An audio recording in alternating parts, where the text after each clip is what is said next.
50 anos passaram desde que um império de 5 séculos acabou. Uma ditadura de 48 anos foi deposta. Do império nos virámos para a Europa. Mudámos 4 vezes de regime económico. Parece que foi ontem, ou anteontem, mas não foi. Foi há meio século. Dei hoje comigo a ver-me há 48 anos, sentado neste hemiciclo, na Assembleia Constituinte, e não encontro aqui, a não ser 2 antigos Presidentes da Assembleia da República e um antigo Primeiro-Ministro, também Conselheiro de Estado, constituintes, e alguns capitães de Abril. Não encontro muitos mais desse tempo nesta sala. É a lei da vida. Decididamente, até por isso, vale a pena tentar compreender o 25 de Abril.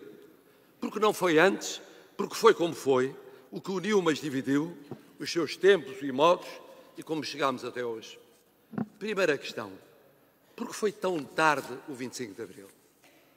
Porque vários impérios coloniais ainda eram tidos por quase eternos até ao fim da Segunda Guerra. Porque esse sonho e ilusão durou entre nós, nos anos 50, e para uma ditadura em queda após a campanha presidencial de 58, se converteu, com as guerras da África, na última narrativa alibi para tentar sobreviver.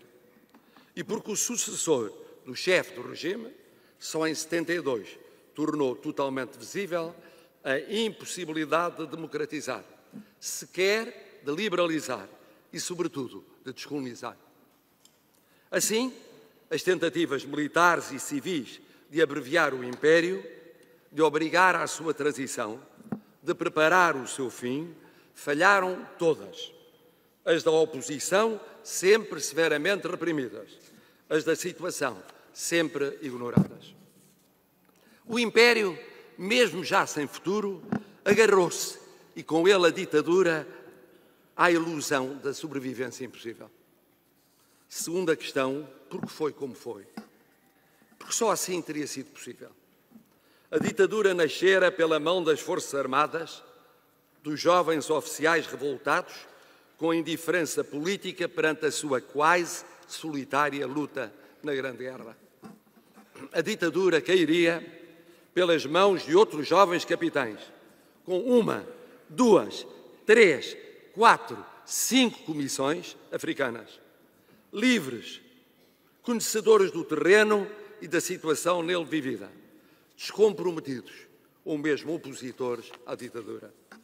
Em menos de um ano, passaram da luta pela dignidade da condição militar aos olhos da sociedade portuguesa para a análise do que se vivia em África e para 2 conclusões. Não se antevia solução política para a guerra e, apesar do corajoso combate de centenas de milhares de jovens, não havia vitória militar possível nessa guerra, num tempo em que as guerras não duravam décadas e num país com mais de 1 milhão de portugueses a emigrar em pouco mais de 10 anos. Se não responsabilizassem o poder da ditadura, acabariam por ficar os únicos responsáveis por aquilo que não tinham decidido e não tinham tido condições para mudar. Em menos de um ano, aqueles jovens militares organizaram-se, prepararam-se, concluíram que a ditadura devia cair e que deveriam ser eles a derrubá-la. Não os políticos que governavam, não os grupos económicos, mesmo os mais abertos à Europa, mas ainda ligados à África. Não apenas os abnegados partidos, sindicatos, movimentos, militantes de décadas de resistência. Não apenas os estudantes, a cultura, aquela parte da Igreja Católica já em mudança. Só eles, ligados a todos os mais, mas os únicos com poder militar para depor um regime desde sempre assente no poder militar que controlava. E fizeram-no sem sangue, a não ser, recordou Vossa Excelência muito bem e muito justamente, o do desespero da polícia política da ditadura que fez derramar num dia de revolução sem sangue, sangue de vítimas inocentes. Daqui saúdo, com gratidão que não prescreve, os jovens capitães de Abril, os únicos a poderem ter feito o que fizeram em 25 de abril de 74. E saúdo-os a todos. Aqueles que temos hoje conosco e aqueles que partiram durante este meio século.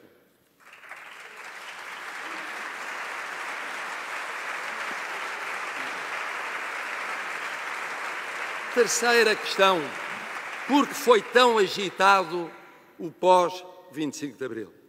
O chamado processo revolucionário de cerca de 2 anos. Porque o movimento militar se converteu, pela presença massiva do povo, em revolução.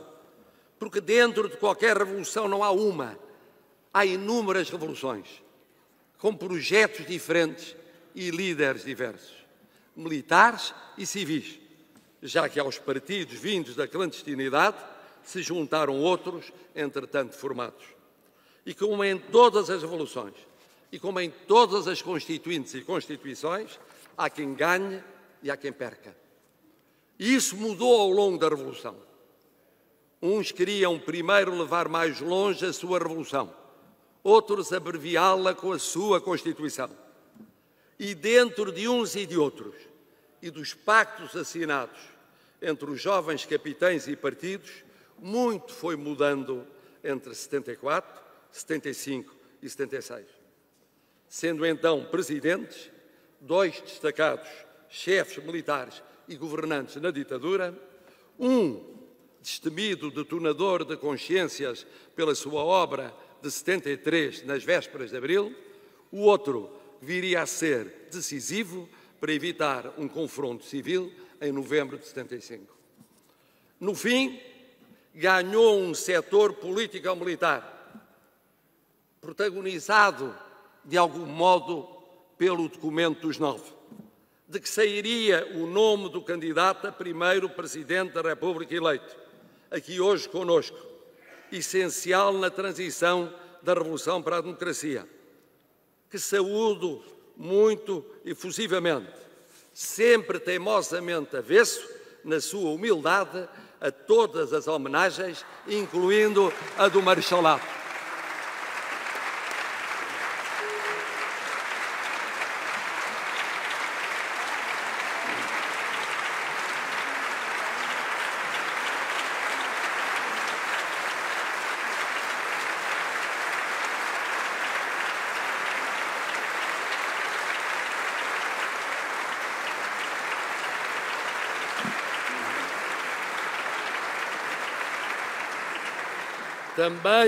Também ganhou um partido que liderou por várias vezes uma frente ampla na Revolução e arbitrou, fui disso testemunha, os dificílimos compromissos na Constituinte.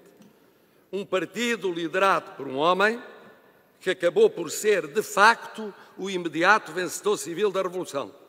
Já não está entre nós, mas este ano celebra-se o centenário do seu nascimento. E é justo evocá-lo, até por ter somado um percurso singular na Revolução e na democracia a uma longa luta contra a ditadura.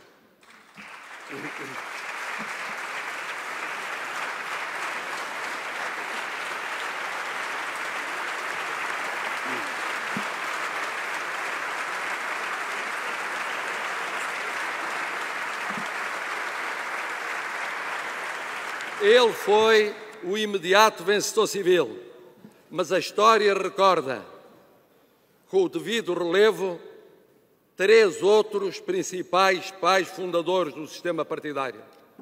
Desde logo que enumero pelo peso dos seus partidos na Constituinte. Aquele que foi o primeiro primeiro-ministro do hemisfério oposto ao vencedor civil imediato, e que teve um papel muito marcante na gênese da democracia, apesar de ter estado meia revolução afastado por doença e depois, tragicamente morto, muito no começo de uma carreira notável.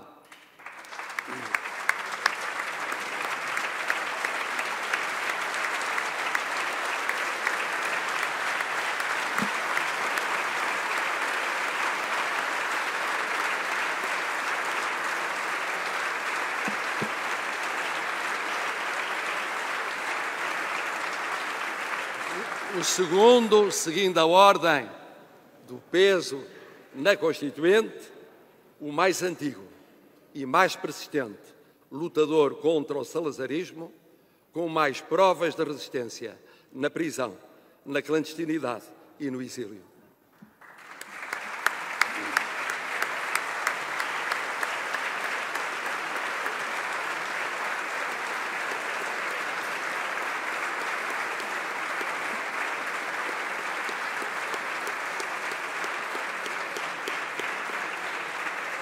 E o terceiro, o líder da formação mais conservadora, que votou mesmo contra a Constituição, mas que garantiu, em tempos muito difíceis, a existência de um mais amplo leque de pluralismo político em Portugal. Não o podemos também esquecer.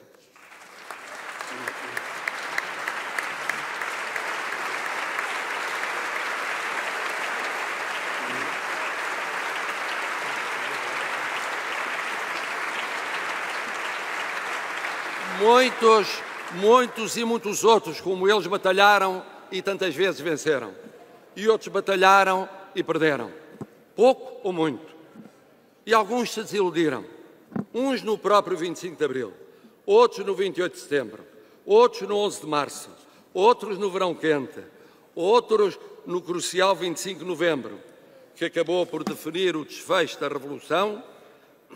E por isso, a justo título, tal como a Constituinte e a Constituição, desde sempre foi pensado para integrar as celebrações de Abril, que só terminarão em 2026. Outros ao longo dos últimos 50 anos. É assim a história. Faz-se e refaz-se de altos e baixos, a miúdo mais de baixos do que de altos. Quarta questão, e esses altos e baixos terão comparação com qualquer outro movimento político, militar, social na nossa história contemporânea, na história dos nossos parceiros europeus mais antigos ou dos nossos parceiros europeus mais recentes? Não, não tem comparação. O 25 de Abril implicou ao mesmo tempo fim de um império de 5 séculos, fim de uma ditadura de 48 anos, integração económica e política na hoje União Europeia e 4 mudanças de regime económico. De uma economia meio colonial, meio europeia, para afirmadamente europeia. Nacionalizações e expropriações revolucionárias. Reprivatizações mais tardias e lentas, para mãos portuguesas. E anos envolvidos numa parte de mãos portuguesas para mãos estrangeiras. E tudo num tempo concentrado. Descolonização, nacionalizações, expropriações, 74, 75. Fora os efeitos decorrentes. Democratização, só verdadeiramente completada com o fim do período transitório em 82. Entrada na Europa em 86. Reprivatização dos setores-chave da economia a partir de 92 e quase até ao presente. CPLP em 96. Nenhuma outra revolução ou golpe militar foram comparáveis na nossa história contemporânea. 1820, 1910, 1926. Nenhum outro império europeu moderno enfrentou todos estes desafios ao mesmo tempo em menos de 30 ou 40 anos. O espanhol findara no século XIX. O britânico ou francês no termo da Segunda Guerra. E estes dois já eram democracias consolidadas e integradas na Europa. Nenhum dos nossos parceiros de leste tivera impérios extra-europeus, nem vivera descolonização, com democratização, com integração europeia e 4 mudanças de regime económico como nós. Por isso é injusto comparar o incomparável, esquecer os custos globais daquilo que vivemos e até os custos da Revolução, que só existiu porque a ditadura não soube ou não quis fazer uma transição, ao contrário da vizinha Espanha. Quinta questão. E como foi, com esses custos, com tão complicados prazos, o só ser democracia plena 8 anos depois de 74, só ser integração na Europa 12 anos depois, Só ter economia como a europeia 18 anos depois. Só constituir a CPLP 22 anos depois. Como foi? Sabemos. 3 ciclos se sucederam muito diversos.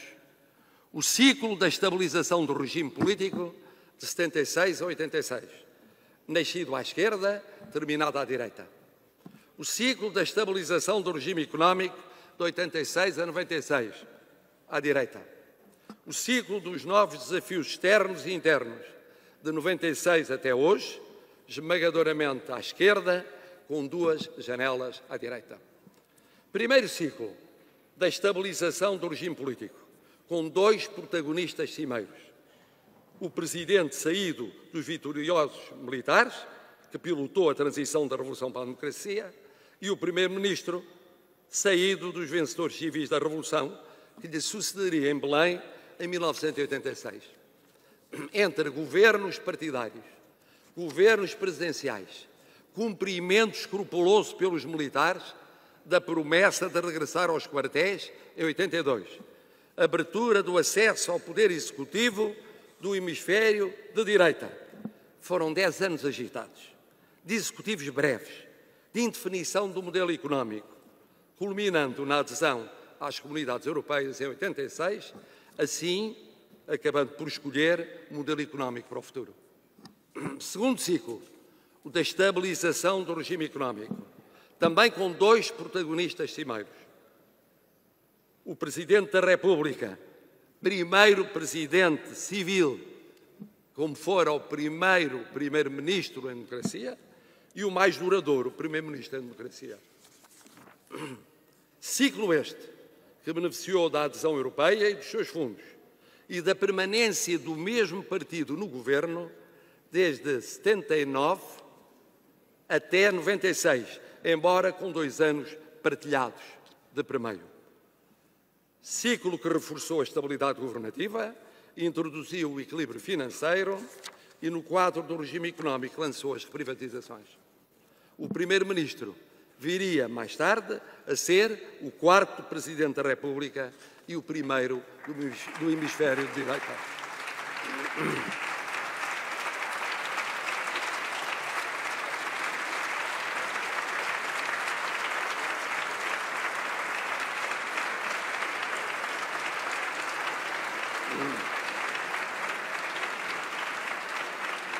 Terceiro ciclo com múltiplos novos protagonistas, com especial relevo para o 3º Presidente da República, fundamental na crise de Timor-Leste e que desempenhou, ao longo da sua vida política, em particular, um duplo papel de concertação dos hemisférios de esquerda e de direita e de convergência de toda a esquerda. Também ele merece a nossa evocação.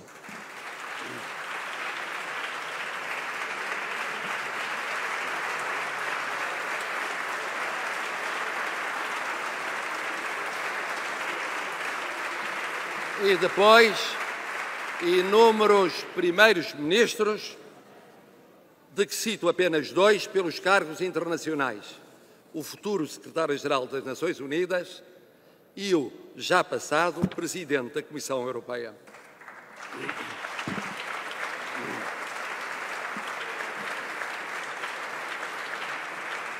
Iniciado com o tempo, porventura, mais esperançoso quanto ao mundo, à Europa e Portugal, que foram os anos de meados de 90 até ao final da década, depararia depois com crises económicas, com crises sociais, com crises sanitárias, externas e internas, mas também com o envelhecimento da sociedade portuguesa, com a repercussão em antigas e novas desigualdades, coexistindo com mudanças estruturais, novas exigências de qualificação, novos modelos energético e digital e internacionalização económica. Sob o manto da persistência da matriz governativa vinda dos primórdios da democracia, regime político e sistema partidário começavam a conhecer alterações sensíveis. Sexta questão, e mais recente. 50 anos passaram Mundo, Europa e Portugal mudaram. Aquilo tudo que foi sumariamente evocado não ficou ultrapassado?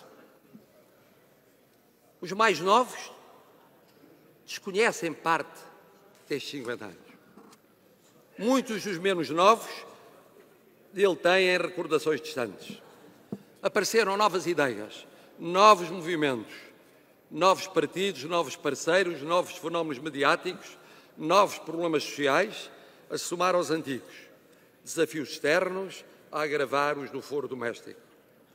No que correu bem ou muito bem no após 25 de Abril, na saúde, na educação, nos direitos fundamentais, no papel da mulher, na atenção aos excluídos, na solidariedade social, na mobilidade, na abertura, na tolerância e tanto mais, muito parece ser já de outros tempos ou precisar do impulso de novas gerações, ideias e pessoas. É inevitável e é bom que assim seja. Antes que Abril, que os estudos recentes da opinião mostram, que é partilhado como um marco histórico único na nossa vivência coletiva, em percentagens esmagadoras, fique ou acabe purificando saudosismo, nostalgia, mais passado do que futuro. O que fazer? Como fazer? Tomar aquilo que de mais forte, mais duradouro, mais redentor, mais promissor tem Abril e com isso ir recriando Portugal. E esse valor único, singular, que nunca morreu, nunca se apagou, nunca se enfraqueceu, chama-se liberdade, democracia e vontade do povo. Então, reconheçamos essa força vital da democracia e tenhamos a humildade e a inteligência de preferir sempre a democracia, mesmo imperfeita, à ditadura. São democracias, mesmo inacabadas, as sociedades mais fortes e criativas do mundo. Como são as humanamente melhores, como são as ambientalmente mais avançadas, como são as mais livres, mais plurais, mais abertas, menos repressivas, menos persecutórias, menos intolerantes,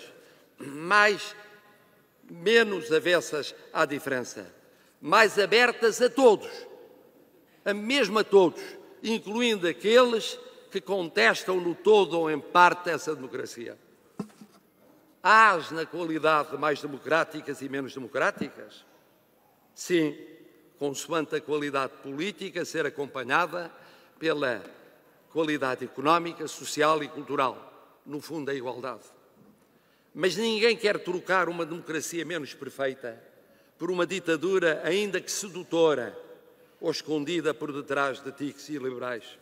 Nós em Portugal não queremos. Queremos é maior qualidade económica, social e cultural para dar força a melhor qualidade política. Excelências portugueses, comecei as minhas palavras recordando o constituinte de 20 e poucos anos que eu era a votar há 48, levantado na última fila do hemiciclo, além, entre o centro e a direita, a Constituição da República Portuguesa. Em liberdade, com uns a maioria esmagadora a aprovarem, com outros em liberdade a rejeitarem. Termino com uma memória uns anos mais antiga. No final dos anos 60, sentado na terceira fila da galeria, ironicamente por detrás da futura bancada de 76, acompanhado de colegas estudantes universitários, olhando para os que falavam. E todos eles escolhidos um a um por uma pessoa e só ela, líder vitalício ou líder sem prazo do partido único não assumido. Aqui chegados por vontade do chefe, não pela vontade do povo.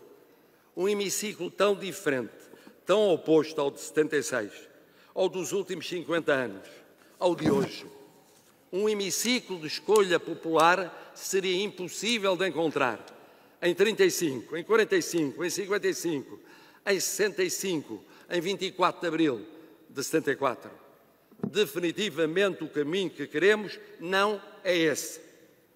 o da ditadura, é outro da democracia, mas o de cada vez melhor, muito melhor democracia, pelo futuro de Portugal. Viva o 25 de Abril, viva a liberdade, viva a democracia, viva Portugal.